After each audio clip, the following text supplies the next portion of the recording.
To MS solutions. ഇനി എന്തിന് വേറെ സൊല്യൂഷൻസ്? എടാ, ഇത്തവണ നമ്മുടെ ഓണം എക്സാമിന് ഷുവർ ആയിട്ട് വരുന്ന 3 മാർക്ക് നിങ്ങൾക്ക് ഉറപ്പിക്കാൻ പറ്റുന്ന ഒരു അടിപൊളി ചോദ്യമാണ് നമ്മുടെ സൊല്യൂഷൻസ് എന്നുള്ള ചാപ്റ്ററിലെ Henry's law and write any one application of it. അപ്പോൾ ഹെൻറീസ് ലോയും അതിന്റെ ആപ്ലിക്കേഷനും റിപ്പീറ്റഡ് ആയിട്ട് ചോദിച്ചു വരുന്ന ഒരു ക്വസ്റ്റ്യൻ ആണ്. അപ്പോൾ നമുക്ക് നോക്കാം. വളരെ സിമ്പിൾ ആണ്. നമ്മുടെ ഹെൻറി എന്ന് പറഞ്ഞിട്ടുള്ള സയന്റിസ്റ്റ് ആണ് ഇത് കൊണ്ടുവന്നിട്ടുള്ളത്. അദ്ദേഹം പറഞ്ഞ കാര്യം എന്താണ്? ഒരു ഗ്യാസിന്റെ ലിക്വിഡിലുള്ള സൊല്യൂബിലിറ്റിയെ പറ്റിയിട്ടാണ് അദ്ദേഹം പറഞ്ഞത്, അല്ലെ? Solubility of a gas in a liquid. Solubility of a gas in a liquid, അല്ലെ? അപ്പൊ ഇത് നമുക്ക് ഈസി ആയിട്ട് ഓർക്കാൻ നമുക്കറിയാം. സോഡ വാട്ടർ, സോഫ്റ്റ് ഡ്രിങ്ക്സ്, ഇതിലൊക്കെ എന്താണ്? കാർബൺ ഡൈ ഓക്സൈഡ്, അല്ലെ? ഇതിലൊക്കെ മെയിൻ ആയിട്ട് ഡിസോൾവ് ചെയ്തിട്ടുള്ളത് കാർബൺ ഡൈ ഓക്സൈഡ് ആണ്. അതുകൊണ്ടാണ് നമ്മൾ ആ ബോട്ടിൽ തുറക്കുമ്പോൾ തന്നെ നിറയെ നൊരയും പതിയും ഒക്കെ ഇങ്ങനെ പുറത്തേക്ക് വരുന്നത്, അല്ലെ? അപ്പോൾ നമ്മളൊരു കുറച്ച് വെള്ളം എടുത്തിട്ട് അതിലേക്ക് ഫൂ പറഞ്ഞ് ഊതിക്കഴിഞ്ഞാൽ നമുക്ക് സോഡ വാട്ടർ കിട്ടുമോ? ഇല്ല, അല്ലെ? അപ്പൊ എങ്ങനെയാണ് കാർബൺ ഡൈ ഓക്സൈഡ് അതിൽ നിറച്ചിട്ടുള്ളത് മക്കളെ? ഹൈ പ്രഷറിലാണ്, അല്ലെ? ഹൈ പ്രഷറിലാണ് നിറച്ചിട്ടുള്ളത്. അപ്പൊ നമ്മുടെ ഹെൻറി പറഞ്ഞു solubility of a gas in a liquid. ഒരു ഗ്യാസിന്റെ ലിക്വിഡിലെ സൊല്യൂബിലിറ്റി എന്തിന് ഡയറക്ട്ലി പ്രൊപ്പോർഷണലാണ്? ഈ ഗ്യാസിന്റെ പാർഷ്യൽ പ്രഷറിന് ഡയറക്ട്ലി പ്രൊപ്പോർഷണലാണ്. പാർഷ്യൽ പ്രഷർ ഓഫ് ദ ഗ്യാസിന് ഡയറക്ട്ലി പ്രൊപ്പോർഷണലാണ്. അങ്ങനെയാണെങ്കിൽ മക്കളെ ഈ പാർഷ്യൽ പ്രഷർ ഗ്യാസിന്റെ മോൾ ഫ്രാക്ഷന് ഡയറക്ട്ലി പ്രൊപ്പോർഷണലാണ്. It is directly proportional to mole fraction of the gas, അല്ലെ? ആ സൊല്യൂഷനിലുള്ള ഗ്യാസിന്റെ മോൾ ഫ്രാക്ഷന് ഡയറക്ട്ലി പ്രൊപ്പോർഷണലാണ് പാർഷ്യൽ പ്രഷർ എന്ന് പറയുന്നത്. അപ്പൊ ഈ ഇക്വേഷൻ നമുക്കൊന്ന് പ്രൊപ്പോർഷണാലിറ്റി സൈൻ ഒക്കെ മാറ്റി ഒന്ന് ഇക്വേഷൻ രൂപത്തിൽ എഴുതിയാൽ നമുക്ക് എങ്ങനെ എഴുതാം? P is equal to KH into mole fraction എന്ന് എഴുതാം. സോ ഇതാണ് നമ്മുടെ ഹെൻറീസ് ലോയുടെ ഇക്വേഷൻ.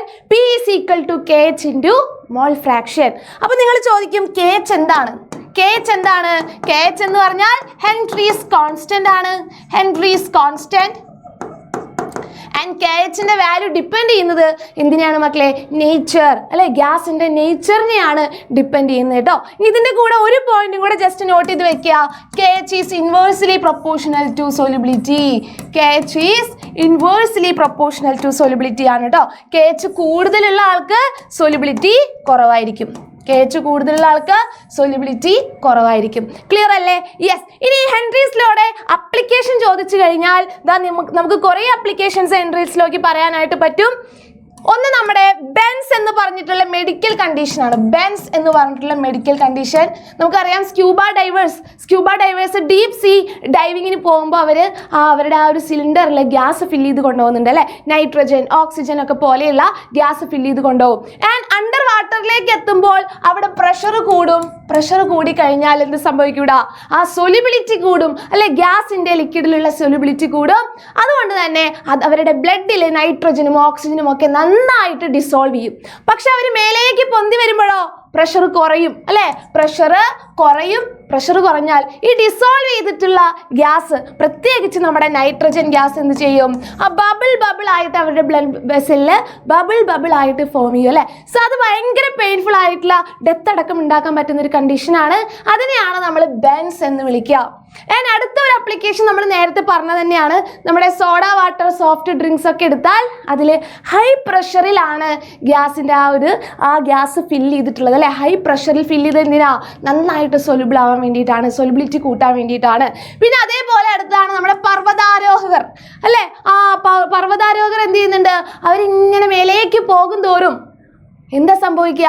പ്രഷർ കുറഞ്ഞു വരും, അല്ലെ? ഓക്സിജന്റെ ആ ഒരു പാർഷ്യൽ പ്രഷർ കുറഞ്ഞു വരും. അങ്ങനെ പാർഷ്യൽ പ്രഷർ കുറഞ്ഞു കഴിഞ്ഞാൽ അവരുടെ ബ്ലഡിലുള്ള ഓക്സിജന്റെ എമൗണ്ട് കുറയും. അപ്പോൾ അവർക്ക് നന്നായിട്ട് ചിന്തിക്കാനൊന്നും പറ്റാത്തൊരവസ്ഥ വരും. ആ കണ്ടീഷനെയാണ് അനോക്സിയ എന്ന് പറയാം. അപ്പോൾ 3 അപ്ലിക്കേഷൻസ് ഹെൻറീസ് ലോയുടെ മിസ് ഇവിടെ കൊടുത്തിട്ടുണ്ട്.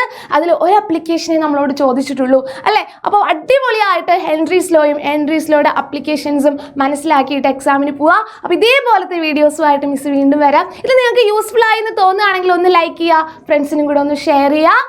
Thank you.